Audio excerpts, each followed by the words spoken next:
O termo geral da PG, lá da questão do início, é a índice N igual a 10.000 vezes 7 quintos elevado a N menos 1. Pronto. Aí já está escrita a série lá da questão inicial e chegamos à fórmula a partir da ideia da função exponencial, não foi? Só por curiosidade agora, vamos terminar de resolver a questão aqui. Lá perguntava qual que era a posição na série do termo 38.416. Então vamos resolver. Basta a gente fazer que 10.000 vezes 7 quintos elevado a n menos 1 é 38.416. Dividindo tudo por 10.000, 7 quintos elevado a n menos 1 vai dar 3,8416.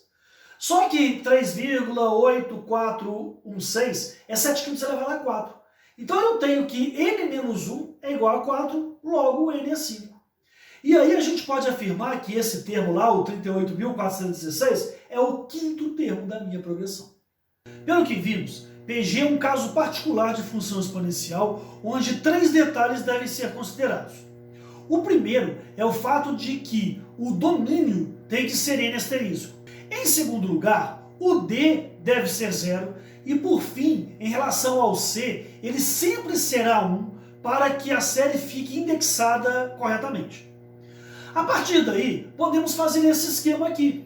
Olha só, f de x é o AN. O A é o primeiro termo, A1. O B é a razão, Q. O x é o N. O C tem que ser igual a 1 e o D sempre tem que ser igual a 0.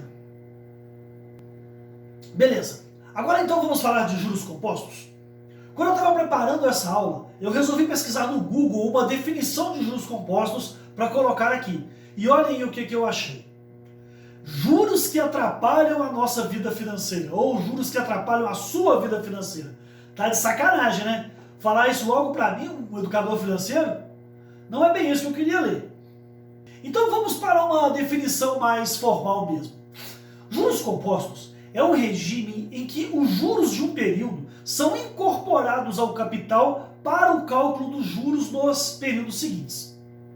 Então, pessoal, dessa forma, a taxa de juros de um período incide sobre o capital inicial e também sobre os juros que a aplicação já rendeu.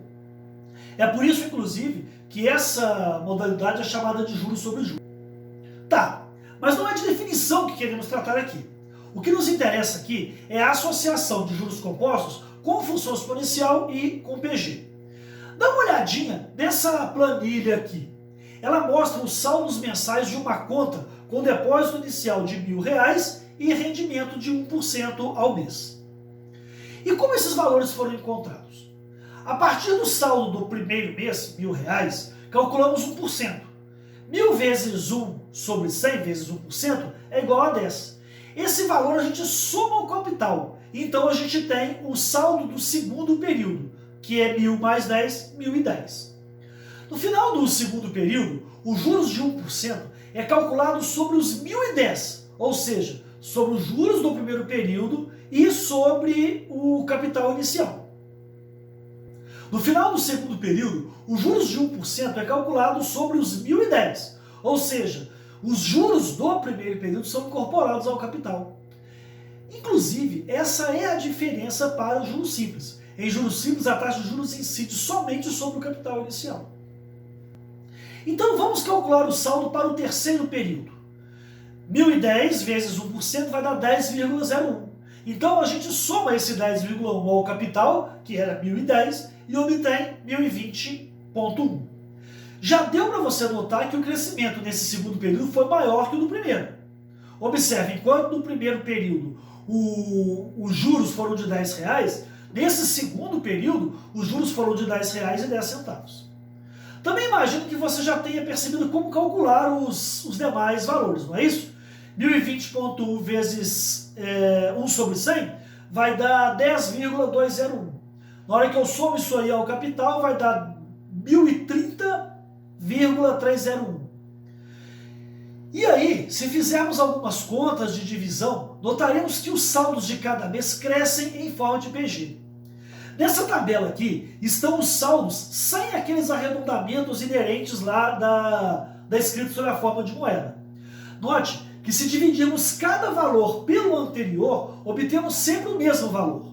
Por exemplo, o valor do mês 2 dividido pelo do mês 1, 1010 dividido por 1000, dá 1,01. Quando eu faço do mês 3 dividido pelo do mês 2, vai ser 1020.1 dividido por 1010, também vai dar 1,01. E aí, se eu fizer o M4 sobre M3, se eu fizer o M5 sobre M6, se eu fizer, por exemplo, o M12 sobre M11, vai dar isso aqui, 1115 e um tantão aí, né? Sobre 1104,622, blá blá blá, blá, isso também vai dar 1,01. Isso já mostra pra gente que a série de saldos é uma série geométrica. E ainda temos que a razão dessa série é 1,01. A razão é 1 mais a taxa de juros. Nesse caso aqui, 1 mais 1 sobre 100, que vai dar 1,01.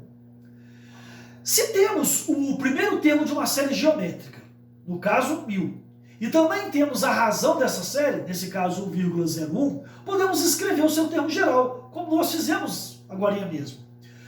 Então vamos lá. A n vai ser igual a A1 vezes a razão elevado a n menos 1. Então a n vai ser igual a 1000 vezes 1,01 elevado a n menos 1. Isso aí, como a gente já tinha comentado lá atrás, é uma função exponencial. Pois bem, agora, da mesma forma que fizemos lá no caso da PG, vamos ilustrar com o exemplo inicial.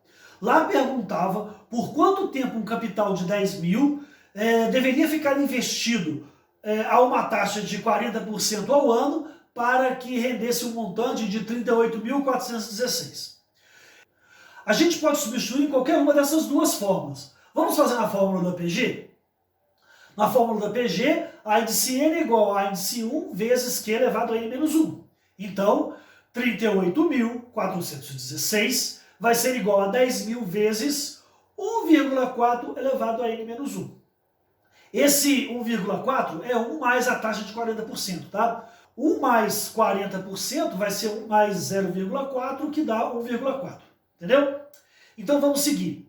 Então a gente tinha aqui 38.416 é igual a 10.000 vezes 1,4 elevado a n menos 1. Dividindo os dois lados por 10.000, a gente tem que 1,4 elevado a n menos 1 igual a 3,8416.